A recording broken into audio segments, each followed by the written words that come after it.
Manual override is only needed if the connected battery is too low to be detected, so it is important to understand when and how to use it properly.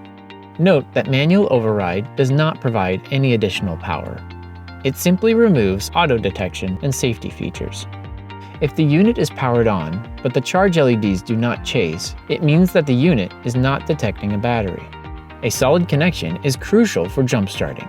So first, double check that the clamps are connected securely. If the clamps are properly connected and the charge LEDs still do not chase, this could mean that your battery is under 3 volts and cannot be detected. In this case, manual override is required to jumpstart the vehicle. Before continuing, remember that activating manual override will disable safety features, including spark-proof and reverse polarity protection. Manual override should only be used with extreme caution. To activate manual override, press and hold the override button for approximately 3 seconds until the charge LEDs start to chase. The charge LEDs will chase, indicating AX65 is ready to jumpstart. Start the vehicle. Once the vehicle is running, power off the unit and disconnect the clamps from the battery.